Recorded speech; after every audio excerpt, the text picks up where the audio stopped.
여러분 안녕하세요. 오늘은 교과서 83쪽에 나와 있는 물, 지리 여행에 대해서 확인하도록 하겠습니다. 우선 여러분은 학교에서 다시 볼 줄 알았는데요.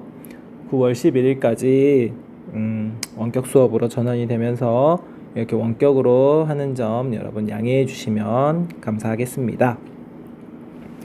간단하게 오늘도 물지리 여행부터 해가지고 2단원 전체를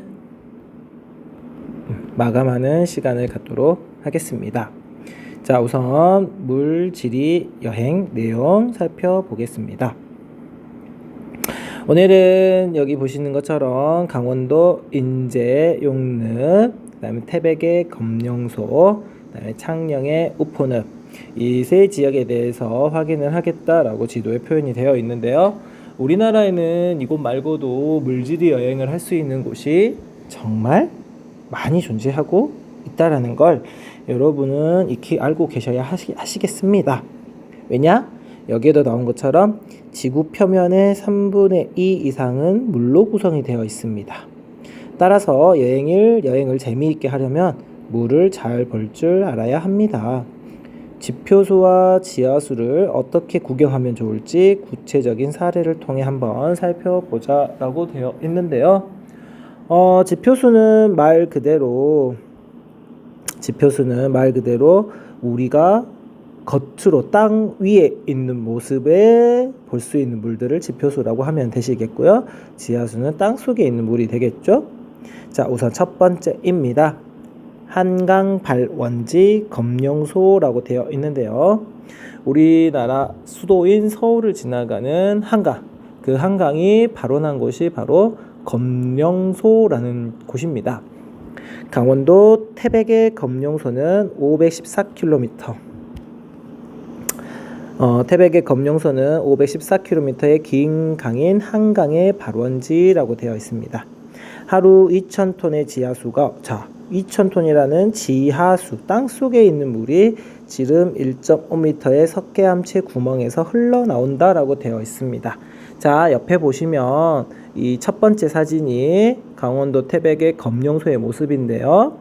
자, 지름 1.5m의 석회암체 구멍입니다. 자, 동그란 친구가 있는데 이곳에서 약 2,000톤의 물이 하루에 흘러나온다라는 거죠. 어디에서? 땅속에서. 그래서 지하수가 나오는 것이고요. 연평균 수온은 9도이다. 검룡소는 산의 지하수가 나오는 곳이다. 그래서 연중 수량 변화가 그리 크지 않다. 자, 왜? 땅 속에 있는 물이 흘러나오는 겁니다. 지표수는 하늘에서 비가 얼마나 내리는지에 따라서 물의 양이 많고 적음이 결정이 되겠죠. 이번 장마 기간 때만 하더라도 우리 주변에서 볼 수 있는 하천의 물도 엄청 많이 불어난 모습들을 확인을 할 수가 있었을 거예요. 이건 말 그대로 지표수인 거고요. 지하수는 비가 내리면 땅이 물을 머금고 있는 물입니다. 그래서 그 물이 얼마나 흘러나오는지는 그때그때 양에 따라서 조금의 차이는 있지만 큰 차이는 나지 않아요. 검룡소에서 흘러나온 지하수가 석회 한반을 오랜 세월 동안 구불구불 깎아 만든 물주기가 인상적이다라고 되어 있습니다. 그래서 한강의 상류 지역에 해당하는, 특히 이 태백의 검룡소 지역에서 부터 시작이 되는 한강은 남한강 지역이 되는 것이고요. 이 남한강의 상류 지역에 그 유명한 동강이라는 가미공류 하천이 존재하는 겁니다. 그래서 구불구불 흘러가는 부분들 다시 한 번 더 생각해 주시면 되시겠고요. 다음 두 번째, 우리나라의 람사르 제1호 습지 용늪이라고 되어 있습니다. 여러분 중간고사, 기말고사 때의 그 단답형 정답이기도 했죠. 람사르. 습지를 보호하기 위한 협약입니다. 물새 서식지로서의 습지 보호를 위한 협약이라고 되어 있고요. 그 습지 협약에 우리나라에는 제일 처음으로 들어간 게 용늪. 자, 용늪은 강원도 인제에 있습니다. 강원도 인제의 대암산 정상 부근은 지금으로부터 약 4,000년 자꾸 계속 재난 문자가 뜨네요. 지금으로부터 약 4,000에서 4,500년 전에 형성된 고층 습지인 용늪, 천연기념물로 지정이 되어 있네요. 용늪은 본디 큰 용늪과 작은 용늪으로 구성되어 있는데 작은 용늪은 그 원형이 크게 훼손되어 현재는 큰 용늪만 습지의 면모를 유지하고 있다. 우리나라의 람사르 습지 제1호인 큰 용늪은 국내에서 가장 잘 발달한 고층 습지로 그 원시적 자연성은 학술적으로 큰 가치를 지닌다. 큰 용늪에는 이탄층이 두껍게 쌓여 있고, 자, 이탄층이라는 거는 여러분 책 아래쪽에도 설명이 되어 있는데요. 부패와 분해가 완전히 되지 않은 식물의 유해가 진흙과 함께 늪이나 모스, 물밑에 퇴적한 지층이라고 되어 있습니다. 그러니까 쉽게 이야기하면 점토가 많이 쌓여 있는데 그 점토 속에 식물의 유해가 같이 있다라고 생각하시면 되시겠고요. 생물종도 무척 다양하다. 1년 동안 용늪에서 유출되는 지표수의 양은 약 40만 톤이나 된다라고 되어 있어요. 하루에 거의 5천 톤 이상의 물이 바깥으로 흘러나간다라고 생각을 하시면 되시겠죠? 옆에 있는 모습이 강원도 인제의 용늪의 모습입니다. 분명히 주변에 이렇게 육지로 보이는 부분도 있지만 이렇게 물로 가득 찬 부분들이 있다. 지표수와 지하수가 같이 동시에 존재하는 곳이다라고 생각하시면 좋겠고요. 다음 세 번째, 국내 최대의 내륙습지 우포늪이라고 되어 있습니다. 자, 내륙습지라고 되어 있습니다. 습지는 바닷가 지역에 있을 수도 있고요, 강 주변에 있을 수도 있고요, 땅 한가운데 있을 수도 있습니다.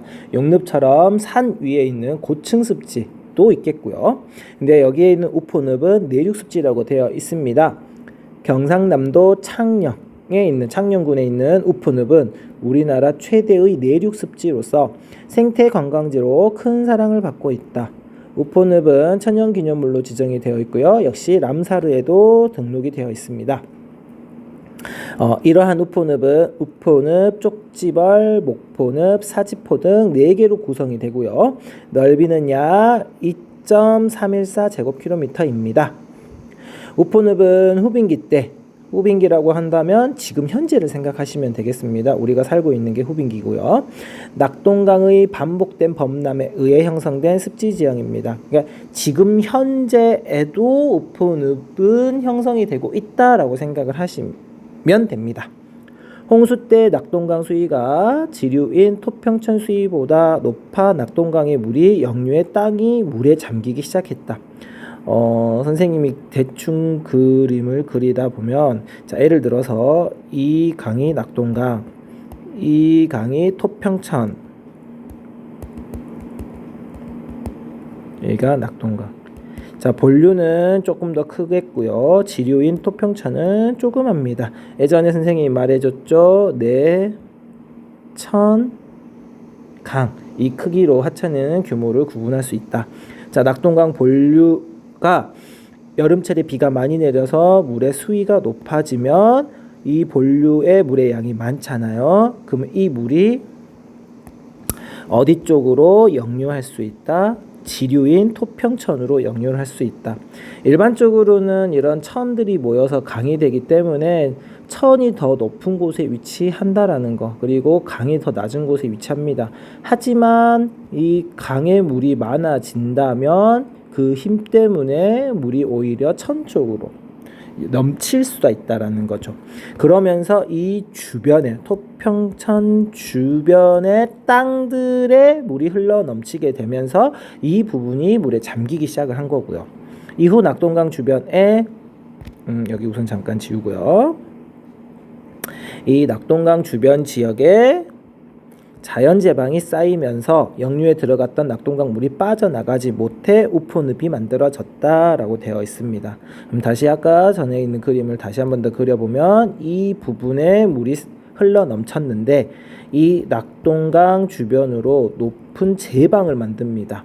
높게 제방을 쌓으면서 여기에 흘러 넘쳐서 물에 잠겼던, 땅에 물에 잠겼던 이 부분에 있는 물이 낙동강으로 다시 빠져나가지 못해서 이 부분이 습지가 되었다라는 것이겠죠. 물론 이 부분에는 토평천이라는 친구는 여전히 흘러가고 있다 라고 생각을 하시면 되시겠습니다. 실제 이제 여기 3번에 있는 사진 속에 있는 모습이 우포늪의 모습인데요. 여러분도 나중에 한번 이곳에 가서 다양한 동식물의 서식지를 확인을 해보는 것도 좋은 물지리 여행을 하는 방법이 될 수 있겠다라는 거 기억해 주시면 좋겠고요. 여기까지 하면 물지리 여행은 끝이 납니다. 그리고 다음 페이지로 넘어가시면요. 84쪽, 85쪽에는 우리나라의 제주도를 바탕으로 해서 다양한 여행거리, 즐길거리를 보여주고 있습니다. 지도상에서 보시면 여기 협재수욕장 1번부터 해서 총 20개, 20번 수월봉까지 20개의 지역을 여러분에게 보여주고 있는데요. 제주도 같은 경우에는 세계 자연유산으로 지정이 되어 있잖아요. 한라산을 중심으로 하는 360여 개의 기생화산체와 검은오름을 중심으로 이 주변에 있는 동굴들, 용암동굴체, 그리고 성산일출봉을 중심으로 하는 이 주변 지역까지 해서 제주도 전체가 세계 자연유산이다 라고 생각을 하셔도 좋겠고요. 다양한 지역들이 있습니다. 선생님은 여기에 있는 20곳 중에서 안 가본 곳이 딱 여기 한 군데인 것 같아요. 물령아리 오름습지. 협재수욕장은 비양도 앞바다 지역을 중심으로 해서 이 주변이요. 여러분 여기 책에 있는 것처럼 이 바다의 색깔이 진짜 에메랄드 빛이라고 해야 될까요? 깨끗한 바닷물을 볼 수 있는 곳이 바로 이 협재해수욕장이 되겠고요. 용두암은 이제 용암이 식으면서 그 모습이 용의 머리를 닮았다라고 해서 용두암인데 바로 제주시 공항 근처에 있습니다.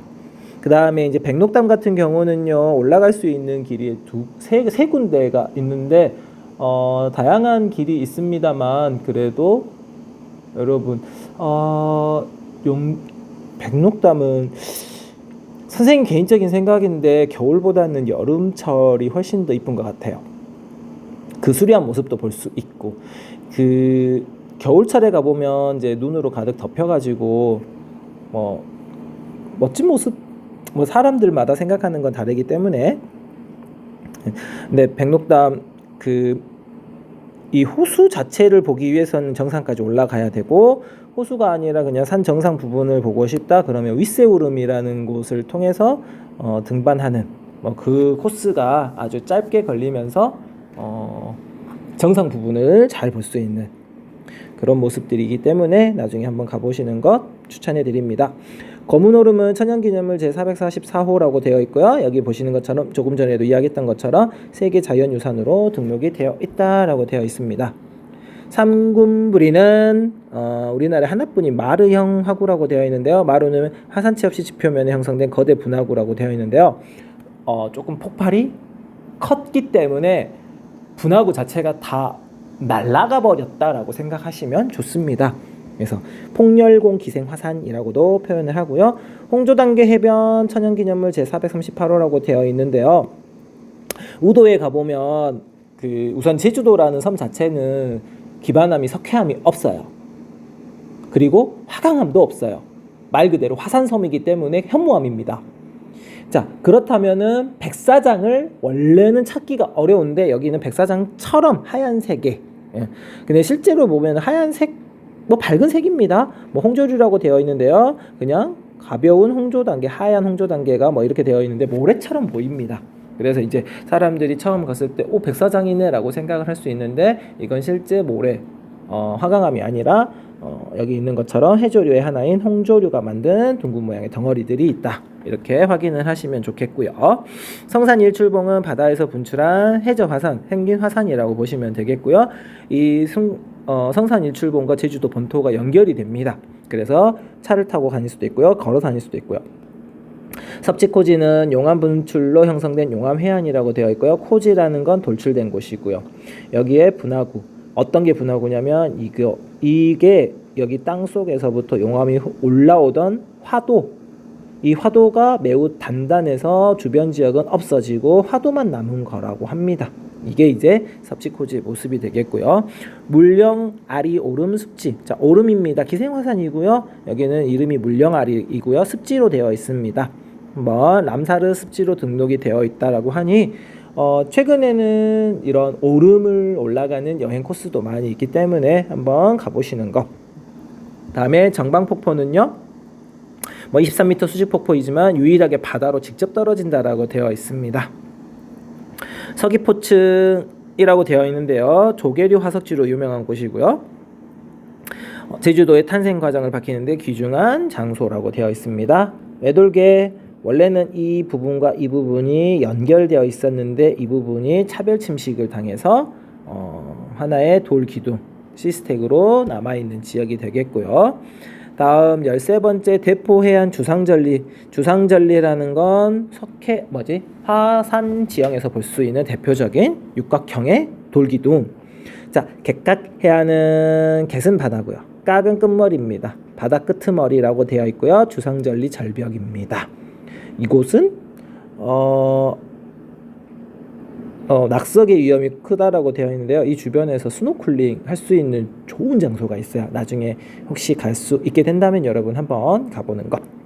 다음에 논진물은요, 용천수를 관찰할 수 있는 거라고 되어 있는데요. 말 그대로 여기 옛날에는 이 물을 가지고 농사를 지었다. 왜? 소금기가 없기 때문에. 그리고 동시에 담수욕장이라고 되어 있습니다. 여기에서 물놀이도 즐길 수 있습니다. 현재는. 용머리해안은요 올레 10길 주변인데요. 점점 지금 해수면 여기 있는 것처럼 해안 산책로가 바닷물에 잠기고 있다라고 해서 밀물 때면은 출입이 통제가 되고 있어요. 그리고 이 용머리 해안 바로 앞에 가보면은 그 예전에 네덜란드에서 왔었던 하멜 표류 그 배도 하나 있거든요. 나중에 한번 가서 구경해 보시면 좋겠습니다. 송악산은 제주도에서 이중화산 분화구라고 되어 있는데 이중화산뿐만 아니라 삼중화산이라고도 해요. 화산 터졌는데 그 안에서 또 터지고 했다라고 해요. 자, 가파도는요, 여기 마라도 가기 전까지 존재하는 하나의 섬이고요. 마라도는 우리나라 국토 최남단이라고 되어 있습니다. 걸어서 섬 한 바퀴를 도는데 1시간이면 충분하다. 짜장면으로 유명하기도 하고요. 다음에 수월봉 같은 경우에는 수성화산으로 생긴 화산층 봉우리라고 되어 있는데요. 수성화산을 쉽게 이야기하면 화산이 터지는 데는 물이 있어야 되는데 그 물의 양이 많은 경우 폭발력이 매우 강하다라고 이야기를 해요. 그러면서 아주 강한 화산 지층이 만들어지는데 이 부분을 수월봉이라고 하고요. 여러분 제주도 가면 유명한 관광지뿐만 아니라 이런 자연 관광지들도 한번 확인했으면 좋겠어요.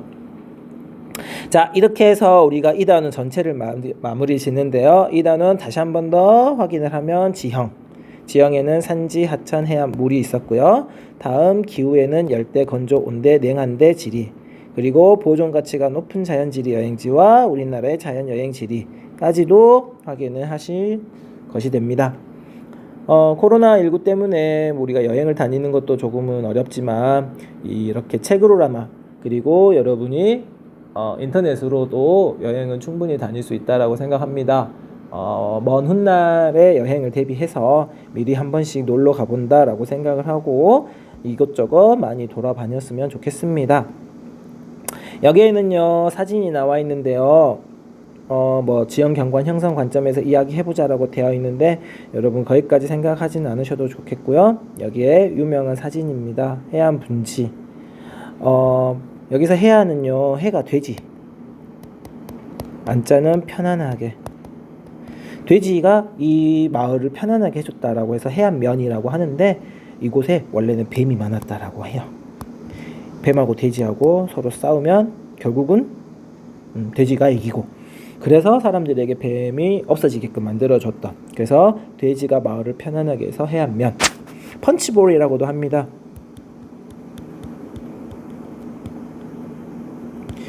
펀치, 화채, 볼, 그릇, 우리가 알고 있는 화채 그릇이라고 생각하면 돼. 그 모습이고요.